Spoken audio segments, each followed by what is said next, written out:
Buenos días a los jóvenes de las licenciaturas, segundo cuatrimestre de Derecho y quinto cuatrimestre de Contaduría Pública. Bienvenidos a su clase de Derecho Civil con la que iniciamos este módulo en la primera semana de la materia de Derecho Civil 1, una materia muy bonita, muy práctica, algo extensa.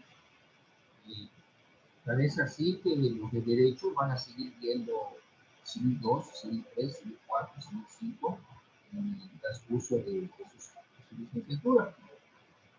Es una materia que pertenece al derecho privado. En un momento les voy a explicar la cuestión, creo que habrán visto el derecho, en introducción del derecho, lo que es derecho público y derecho privado. En este caso, derecho público es el conjunto de normas jurídicas donde el Estado mantiene una relación con los gobernados, pero en jerarquía de los gobernados. Y en el derecho privado no. En el derecho privado hay una relación, son normas jurídicas que regulan las relaciones de los particulares, pero en la misma jerarquía. Incluso si el Estado participa en algún acto jurídico en un particular, por ejemplo, un contrato de arrendamiento, está en la misma postura, como si fuera otro particular. A esta clasificación del derecho pertenece nuestra materia, derecho civil 1. Vamos a hablar entonces de inicio, ya les mencioné la introducción de lo que es la materia. El derecho civil, jóvenes, es la rama del derecho privado, como les acabo de mencionar, que regula las principales relaciones civiles de las personas. Tradicionalmente, es la rama del derecho que regula el estado civil de las personas, las relaciones familiares, la cuestión de la propiedad y los demás derechos reales, las obligaciones y contratos y las sucesiones. Aquí es importante hacer un paréntesis. Cuando hablamos de derechos reales, que les acabo de mencionar, ustedes cuando escuchan la palabra real, quizás estén pensando en un título nobiliario, como se conoce, o algo relacionado con la realidad, o algo que es verídico. Bueno, real, en materias jurídicas, lo vamos a ver así, derecho real, y no pierdan de vista que real viene de res, rei, cosa, y son los derechos que se constituyen sobre las cosas. Un ejemplo, la propiedad. Ustedes compran un vehículo, les extienden su factura, bueno, ya tienen un derecho real ustedes que es la propiedad sobre ese vehículo. Que si ustedes rentan una casa, bueno, están viviendo en la casa, tienen la posesión, es otro derecho real. Que en la posesión, pues lógicamente estás disfrutando la casa, de estar ahí, aunque no sea tuya. Bueno, hay otro derecho real, que es el usufructo. Entonces, ya vemos aquí estos tres ejemplos: la propiedad, la posesión y el usufructo. Son derechos reales porque son los derechos que se constituyen sobre las cosas. Por eso son reales, de res, rei, cosa. El derecho civil, también llamado o conocido como derecho continental, surge como consecuencia de la división geográfica de los estados en la Europa antigua. En los siglos XI y XIV, por un lado, se agruparon los estados conocidos como los anglosajones y los estados de la Europa central y además los de la Europa occidental. Etimológicamente, el vocablo derecho civil proviene de la voz latina ius y us, ius civilis o ius civilis, que significa derecho civil en latín, que nos informa que en Roma el derecho, este que les digo, ius civilis o ius civilis, se le aplicaba al ciudadano romano, porque había otro derecho, el ius gentium, o derecho de gentes. Ius gentium, derecho de gentes, que se aplicaba a cualquier otra persona, o sea, el resto de la población, que no tuviera el estatus de ciudadano romano. El derecho civil es la rama del derecho que comprende normas de tipo jurídicas que se encargan de regular las relaciones entre las personas o de tipo patrimonial, las cuales pueden ser voluntarias o forzosas, tanto físicas o jurídicas, privadas o públicas. ¿Qué temas estudia nuestra materia? El derecho civil. El derecho civil estudia las siguientes materias. Primero, lo que se le conoce como el derecho de las personas. Regula el inicio y fin de la existencia de las personas naturales, la capacidad jurídica, los atributos de la personalidad, en otras palabras, los elementos que determinan las condiciones de cada individuo respecto a su relación jurídica con las otras personas, tales por ejemplo el estado civil, el domicilio, la nacionalidad y los derechos personalísimos o de la personalidad íntimamente ligados al ser humano desde que nace. Este es el primer tema que estudia el derecho civil, que es el derecho de las personas. Tenemos otro tema que también estudia nuestra materia, que es el derecho de familia, todo lo concerniente a la cuestión familiar. Regula los resultados jurídicos de las relaciones de familia provenientes del matrimonio y del parentesco, sin perjuicio de parte de la doctrina que la considera como una rama autónoma del derecho. Pero el derecho familiar pues está englobado en la cuestión del derecho civil.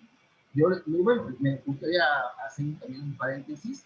En el Código Civil del Estado de Yucatán, pues separaron la cuestión familiar. ¿Qué quiere decir esto?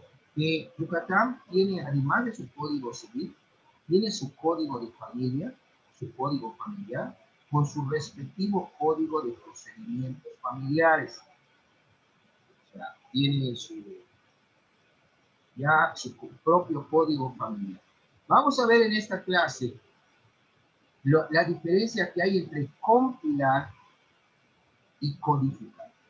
Compilar son reunir textos de distintas materias. Ustedes pueden ir, por ejemplo, a comprar un libro y que diga, por ejemplo, la ley de amparo. Y la ley de amparo puede traer otras leyes, la ley ecológica, la ley tal. Bueno, esto es una compilación de diversas leyes de distintas materias. En cambio, la codificación no. Es también reunir los textos, agruparlos en un cuerpo legal, pero solamente que sobre una materia. Si ustedes se dan cuenta, en el Código Civil no van a encontrar normas o artículos del Código Penal o relacionado con otra materia que no sea propiamente el que estudia el Código Civil. Por eso he ahí la codificación. La codificación es más especial. ¿Por qué? Reúne todo, pero sobre una misma materia. La compilación no. Son textos en un cuerpo legal. Pueden tener, por ejemplo, la Constitución Política de los Estados Unidos Mexicanos, ley de amparo, ley ecológica, el Código Penal, el Código Nacional de Procedimientos Penales. O sea, pero están viendo, bueno, aquí ya vimos que hay constitucional, hay penal, hay ecológico, es una compilación.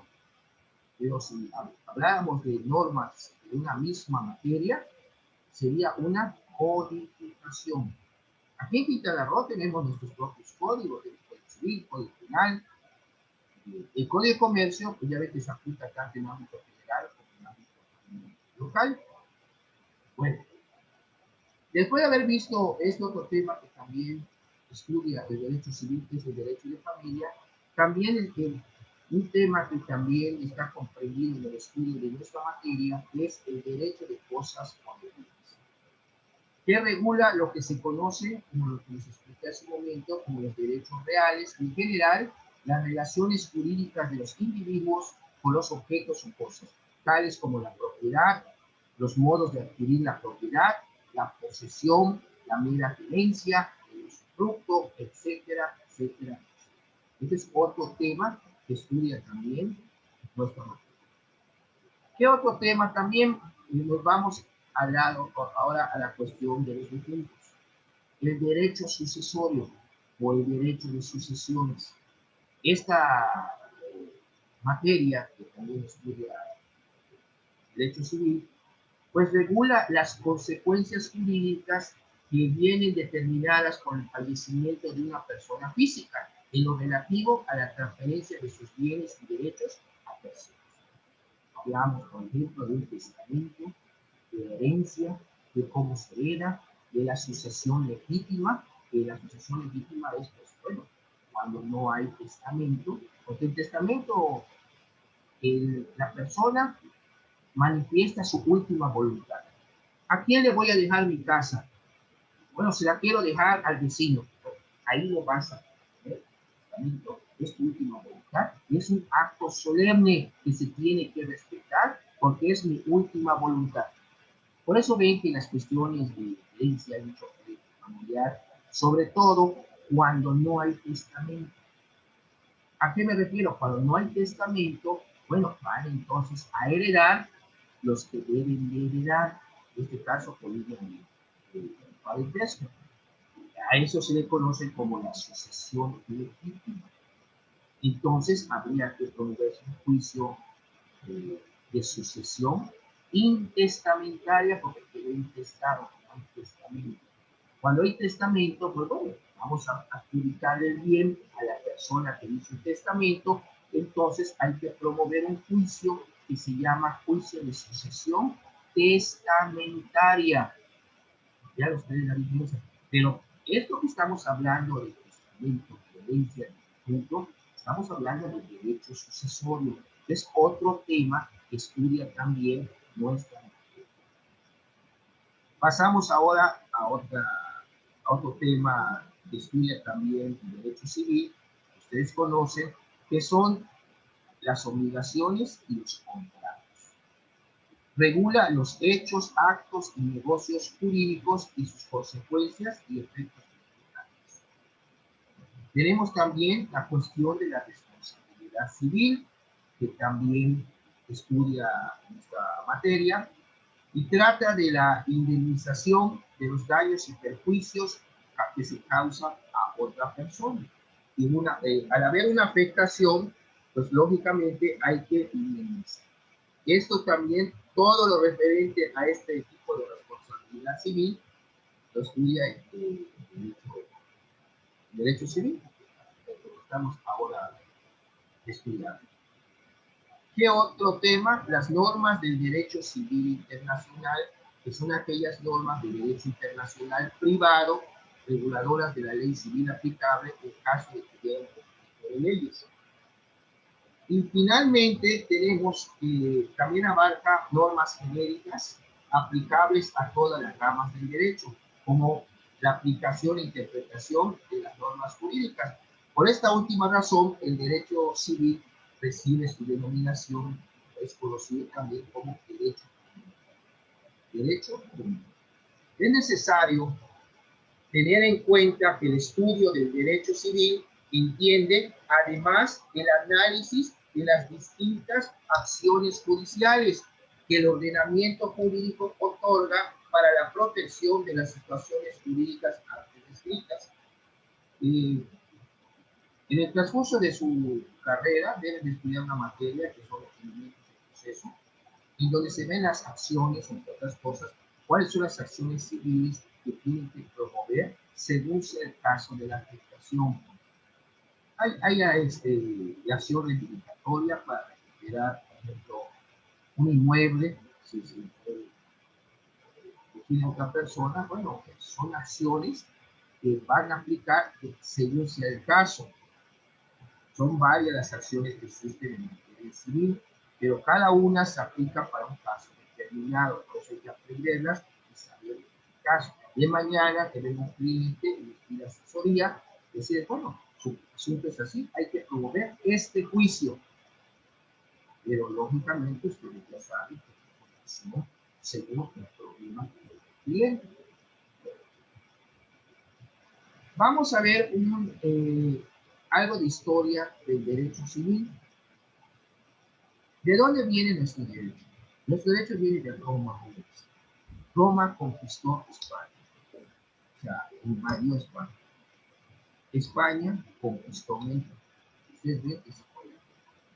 Y hay casos de figuras civiles de la época de Roma que hasta la fecha se están aplicando en los códigos internacionales. Por ejemplo, la usucapión, es un modo de adquirir la propiedad que han llamado presunción positiva. Eso se va a ver en su momento cuando ustedes vean contratos, juicio o procesal civil, que es una materia que van a ver durante su profesión. ¿Me escuchan bien, jóvenes? Dice Keila Kamal que no se escucha bien. A ver, para destacar si no es la computadora o el celular de la señorita. ¿Se escucha bien mi voz, jóvenes? Gana, Glendy, Sí, Diego. profe, sí lo escucho bien. Entonces, Keila, cheque por favor su... Keila Yo, Kamal. profe, perdón, yo lo escucho como si fuera eco, como que no le entiendo bien. Bueno, estoy aquí hasta pegado. Sí me escuchan, pero si alguien no me está escuchando, sería cuestión de preguntarle a los demás, porque puede ser también el aparato de alguno de ustedes que no esté recepcionando bien el audio. Ok, voy a tratar de seguir hablando alto. Digo, tengo el micrófono frente de mí. ¿Alguna otra observación para que sepa que pues voy a seguir hablando alto, ya no bajo? Y si me alejo un poquito, que a veces me cansa, digo, estar en esta postura, pues voy a aumentar mi voz para que puedan ustedes escuchar. ¿De dónde viene nuestro derecho? De Roma. Bueno, en Roma ya vieron que se distinguían dos derechos, el jus civile o civile y el jus gentium, el derecho civil y el derecho de gentes, como anteriormente se explicó. Hay un profesor, un jurista, Arancio Ruiz, que dice que el derecho de gentes que van a ver ustedes en cuanto a la materia del derecho internacional público, se refiere a un sistema estrictamente romano para dar tratamiento jurídico a las relaciones entre romanos y extranjeros. Es un sistema que sería producto de la expansión económica y militar del pueblo romano, o también conocido como civitas o chivitas o civitas. C-I-V chica y T-A-S, civitas, es el pueblo romano. Además, otros textos contraponen el jus civile al jus praetorium, o el derecho pretor, o también conocido como derecho honorario, el cual habría sido introducido con el propósito de suplir, ayudar y corregir al derecho civil, al jus civile. Pero esta contraposición no es real. El jus praetorium, o el derecho pretor, significa la renovación del derecho civil, el jus civile, provocada por las nuevas necesidades y por los nuevos hechos.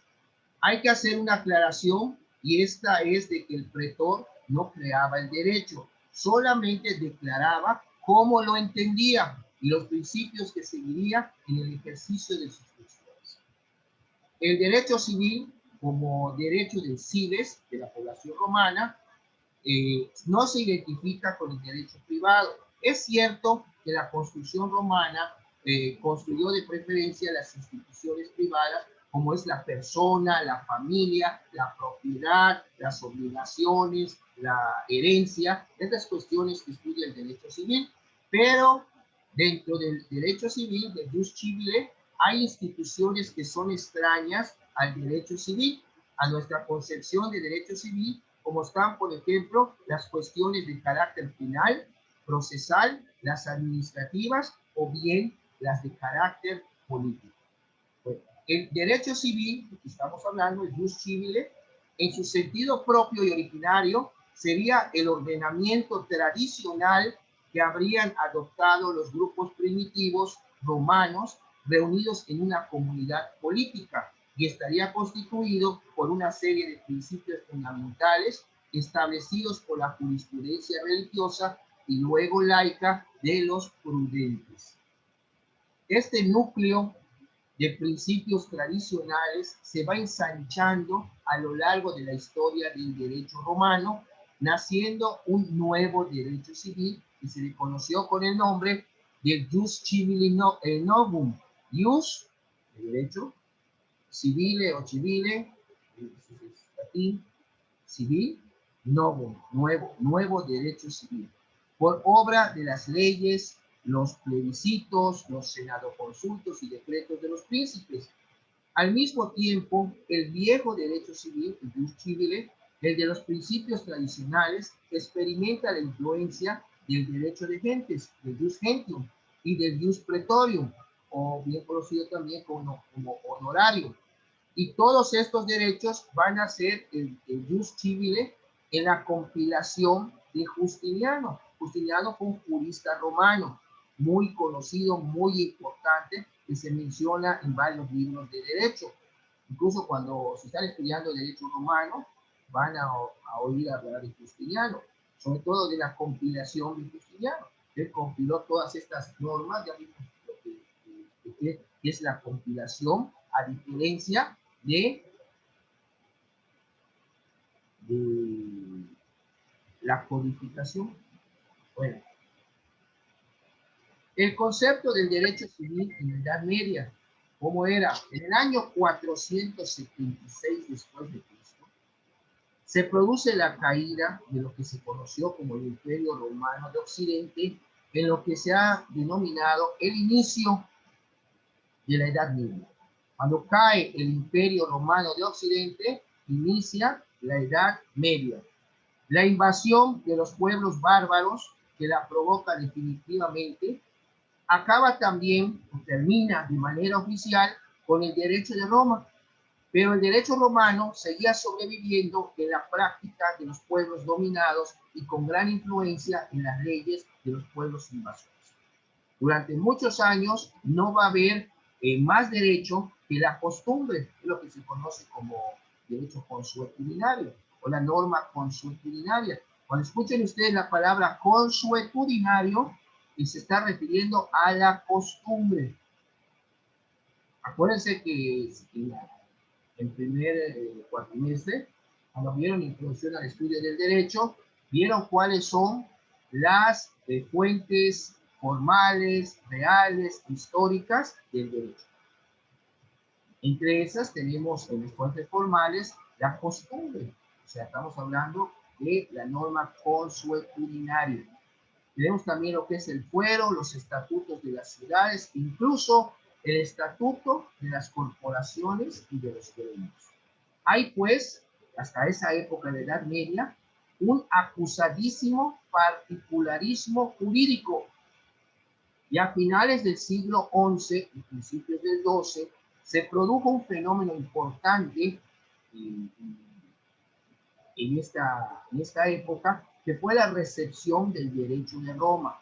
Sabemos que la compilación de Justiniano, que les mencioné, se lleva a cabo entre los años 528 al 533 después de Cristo. Ese señor se dedicó a compilar, a reunir todas estas normas para crear este cuerpo legal de jus civile, de derecho civil de Roma.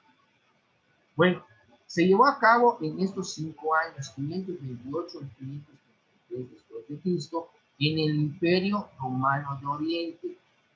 Es muy posterior este imperio a la caída del Imperio Romano de Occidente y por otra parte es casi desconocida en él. Bueno, a partir del siglo XII, estamos hablando del año 1100 de inflación, los glosadores de Bolonia estudiaron el derecho romano mediante glosas y exégesis. aplicando la técnica escolástica de los silogismos, eso que se ve en lógica, que son un silogismo si tal delito está penado con tantos años de cárcel, fulanito cometió tal delito, luego su fulanito se debe hacer acreedor a tantos años. Ese silogismo, comisa mayor, comisa menor y el resultado. Distinciones y subdivisiones. Desde entonces se va identificando el derecho civil con el derecho romano, con el derecho que Roma ha dejado tal y como prácticamente lo heredó, hasta el punto que en el siglo XII la obra de Justiniano recibió el nombre de Corpus Juris Civilis, o el cuerpo del derecho civil. Esa es su compilación que estuvo realizando este señor, se le dio este nombre, Corpus Juris Civilis. Ahora bien, esta compilación de este señor Justiniano contenía numerosos textos de tipo público que habían perdido en dicho tiempo actualidad e interés, pues no eran aplicables a la sociedad política del tiempo cuando se recibió el derecho romano. De ahí que los glosadores y comentaristas de esa época mostraran una mayor atención hacia normas e instituciones privadas. Por ejemplo, la circulación de los bienes, los derechos sobre ellos, la situación de las personas, etc. Empieza entonces a abrirse camino a la idea de un derecho civil, pero como derecho privado basado en estas figuras, que es la circulación de los bienes, derechos sobre ellos, la situación de las personas. Prácticamente empiezan a entrar los temas que les expliqué al principio. ¿Hay alguna pregunta hasta aquí, jóvenes? Con confianza y si me están escuchando bien.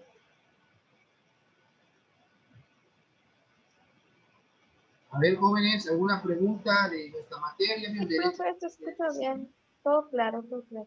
Bien, ¿qué es derecho civil? ¿A qué rama, a qué clasificación del derecho pertenece? ¿Derecho privado?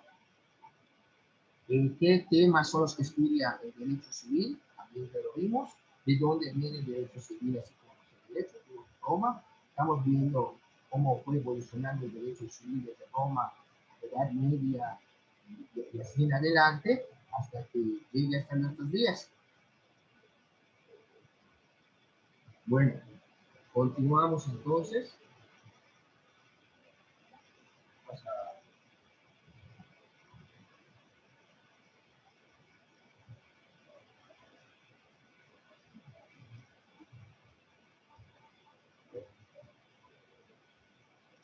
El derecho civil, entendido como derecho romano, va a desempeñar un papel sumamente importante en la Edad Media, que es, como dije anteriormente, como derecho común. Hemos dicho en líneas anteriores que hasta la recepción del derecho romano reinó un absoluto particularismo jurídico. O sea, el derecho civil va a ser un derecho común, es decir, un derecho normal frente pues, al que los derechos particulares eran considerados como anomalías. Hay que destacar que la fuerza del derecho civil como derecho común provenía también de una necesidad política, el concepto de lo que se conoció como el Imperio Sacro Romano Germánico, que fue restaurado, por lo que ustedes ya han oído, por Carlomagno en el año 800 y que fue como una continuación del Imperio Romano. La sociedad medieval, hasta finales de la Edad Media, va a vivir no sin tensiones, la idea de que era un todo unitario bajo el imperio y que tenía, por lo tanto, un solo derecho. O sea, esta era la idea, es un imperio, pues es un solo derecho. Pero ya ven que el imperio se forma cuando se empiezan a unir varios estados. Pero algunos estados tenían pues ya prácticamente sus normas, pero cuando están bajo el cobijo de este imperio, pues tenían la idea de que iban a estar bajo la protección de un solo derecho. El imperio postulaba que un único derecho iba a ser el civil romano. Al mismo tiempo, la idea de la cristiandad, también unitaria en el plano religioso, llevaba a que el derecho de la iglesia fuese igual que el derecho común. El derecho de la iglesia, estamos hablando del derecho canónico. Si ustedes ven en la cuestión, como vamos a ver la figura también del matrimonio, que también es una cuestión de derecho civil, derecho también de familia, bueno, la iglesia, acuérdense en la época de Benito Juárez, cuando se separó la iglesia del Estado. La iglesia casaba, cobraba, bautizaba, cobraba, los entierros, funerales, cobraba. Había muchas funciones que eran realmente, correspondían al Estado. Fue por eso que se hizo la ley de desamortización primero de 1856 en México, después vino al año la Constitución de 1857, que era muy radical, muy liberal, y como la iglesia o el clero no cumplía con la ley de desamortización y con la Constitución, pues bueno, vino posterior a la Constitución lo que fue la ley de expropiación. Quitaron sus bienes a la iglesia y bueno, ahí hubo la separación de iglesia y Estado. El matrimonio es un ejemplo, pues del lado religioso, pues ya saben cómo es, a los que tengan pues, algún tipo de creencia en este aspecto. En el caso del católico, pues bueno, el matrimonio religioso no hay divorcio. En cambio, el matrimonio civil, que fue instituido por Juárez, eran ideas que ya venían desde la época de los enciclopedistas franceses, y bueno, se instituyó el matrimonio como un contrato civil, donde las partes pueden darlo por terminado y quedan en aptitud de volverse a casar. Incluso es cuando, en la época de Benito Juárez, se crea la figura o la institución del registro civil, precisamente para esos actos que llevaba la iglesia. No, pues va a haber una institución del Estado, que es el registro civil. Entonces, vean ustedes cómo vino esta separación. Pues bueno, aquí, si alguien quiere anular, por ejemplo, un matrimonio religioso, pues el clero sigue su propio procedimiento, tiene su tribunal eclesiástico, tiene su derecho canónico, y a través de ese derecho se tendría que seguir las reglas para poder disolver o anular un matrimonio religioso.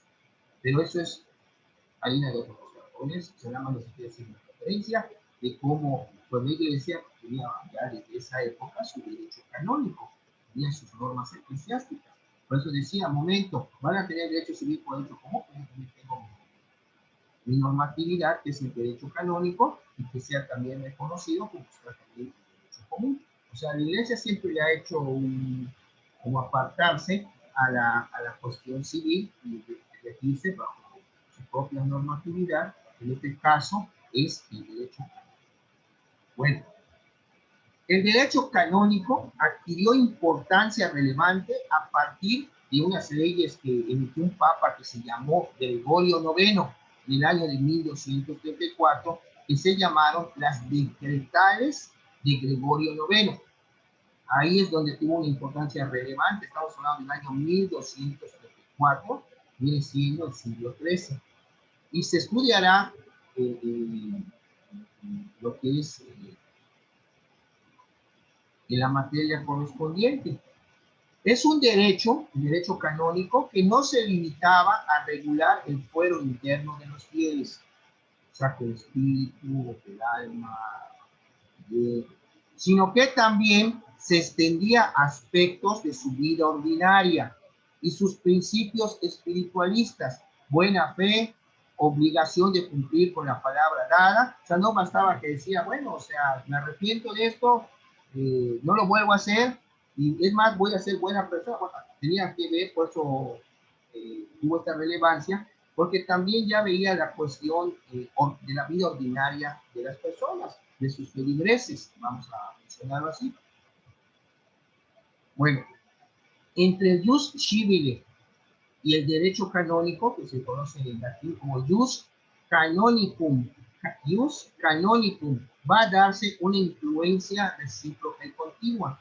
También como derecho común se considera al derecho feudal, cuando hubo la época esta conocida como el feudalismo.